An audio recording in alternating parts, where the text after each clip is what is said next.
Welcome to a new Daily Top Askreddit video. Today's topic. What do you think about Trump's speech and mannerism at the Quantico military meeting? I hear the generals are calling them fat man and little boy for as bad as they bombed. Listening to Trump speak without the cult cheering was like watching Friends without the laugh track. Don't worry, Fox News will fix that in post. Just another one of 10,000 reasons why he should be immediately removed from office and thrown into prison for what remains of this natural life.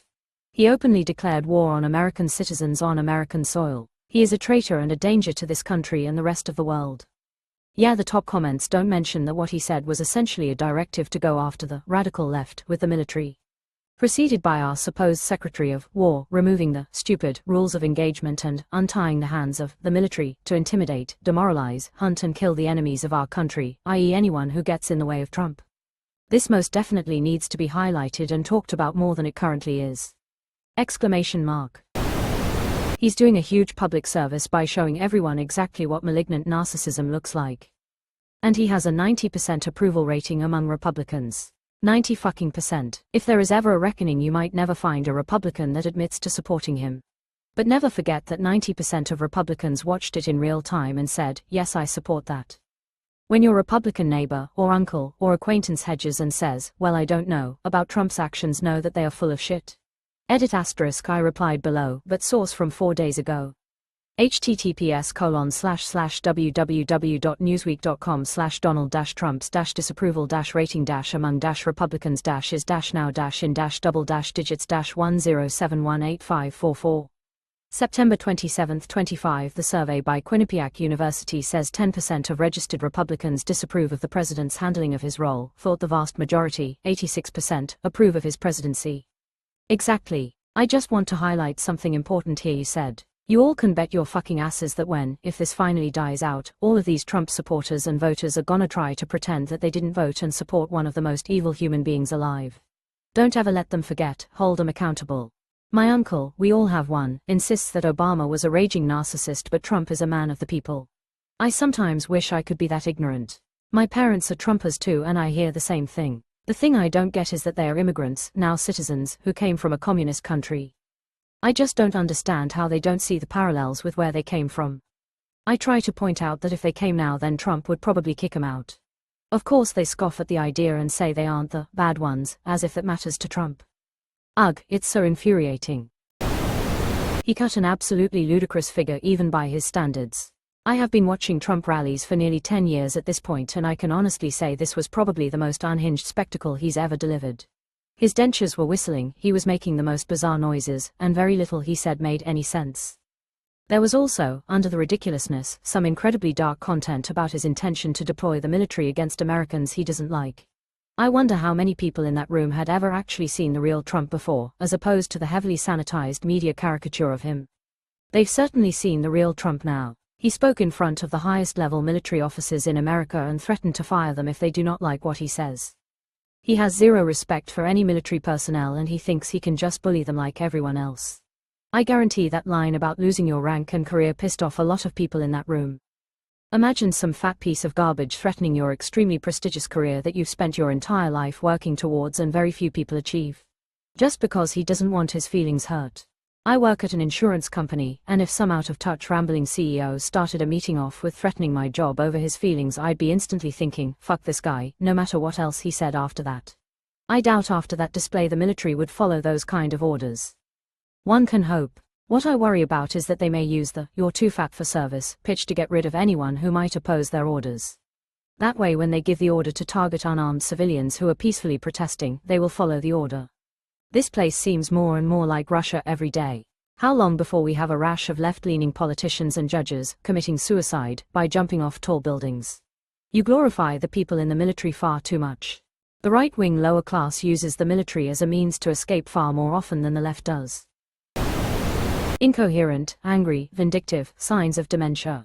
He really wanted to say the N-word. I firmly believe that had he called Obama that in public, as I'm sure he does constantly in private, his followers would have made him dictator for life.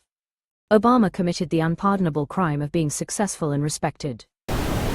After Hedgehog called the generals fat slobs, he introduced a fat slob who came and vomited stupidity and incompetence to accentuate Hedgehog's hate and evil. Just perfect. Right, I loved that all the generals got to see the dementia and incompetence up close and in person, and not just heavily edited, tailored sound bites that Fox News will inevitably spin to try to make it look competent. What is instructive is to notice what is not being said by the MAGA losers. Words like honor, duty and dedication to our Constitution are nowhere to be found. Of course, they can't tell about their military experience because they have none. This whole thing was a public address and dedication to Project 2025 authoritarianism. It must be stopped. I loved it. I've never seen anything that's done more to convince me the military would not be willing to back a Trump coup against America than what Trump forced them to endure yesterday, after making many of them leave much more important things behind to fly halfway around the world for. There wasn't a single officer in that room who seemed to be thinking, we need more of being told how fat and incompetent we are, please. I'm surprised he didn't fire them all and replace them with his unqualified friends. This is what Trump wants. Saddam Hussein's very public purge, from a documentary. Disturbing but safe for work, https://www.youtube.com/watch?v=cluckjbp2ug. The coup against America occurred on January 6, 2021 and succeeded. The current president is the most powerful unitary executive ever and continues to consolidate power. Why would the people in power need a coup when they already won? I disagree with this, even though we might hope for it. A lot of Trump's support comes from people who don't like him. But they do think he's necessary, or at least a better alternative. On any given issue or circumstance, you'll see his supporters say that they don't agree with him on this, or they don't like how he does that, but the totality of that disagreement is not to drop support of him. There is no line he can cross where he'll truly lose his base of support. A large part of that is the apparatus created to support him. Right-wing media is dominated and funded by those with extremist ideological or financial benefits from Trump. As long as the Rogans and Shapiros and Owens and Hannitys maintain this level of support for him, and refuse to jump off in support of an opponent, nobody will be the first to jump. These people are paid to keep it, or believe so rabidly in the cause that any given horrible policy or behavior is worth it. People spend too much time microanalyzing everything this fucking psychopath does. The truth is, it doesn't matter. It doesn't matter how sickly or disease-ridden he becomes, they will never declare him unfit for office despite how clearly unfit he is, because he is useful to the oligarchs that benefit from his policy decisions. Stop wasting your time deconstructing his speech patterns and farming karma on Reddit. Wholeheartedly agree. It seems he gathered the brass to read the room. He wants the military to consider using US cities as training grounds. He peppered his remarks with the enemy within. Is he setting the stage to call off elections?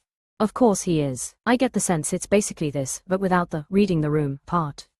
They didn't care what the reaction in the room was, but they wanted it to seem like everyone fully agreed with the position. They were televised speeches for a reason, so the lowest level grunts would see and hear the message and be more likely to resort to violence against liberals in the cities they're deployed to. They've been given permission by the CIC and Sir ~D~W as far as they're concerned, and they both said multiple times, we've got your back, to suggest pardons or lack of prosecution. It was an invitation to violence, and it wasn't subtle. Yes. The whole thing was highly disturbing. Hegseth saying, we also don't fight with stupid rules of engagement. We untie the hands of our warfighters to intimidate, demoralize, hunt and kill the enemies of our country. You kill people and break things for a living. You are not politically correct and don't necessarily belong in polite society. That's an absolutely unhinged position to take, especially combined with Trump saying they're supposed to be rooting out the enemy within, and mentioned using American cities as training grounds for these means. So we are essentially saying we don't believe in war crimes now, and we are unleashing our military against civilians who we believe to be enemies. Anything to win. You are warfighters who kill without mercy and are not belonging to society. Why the media is choosing to focus on grooming comments is beyond me. I can't believe this is real. If this world had any decency, these motherfuckers would rot in prison forever for even hinting at killing people.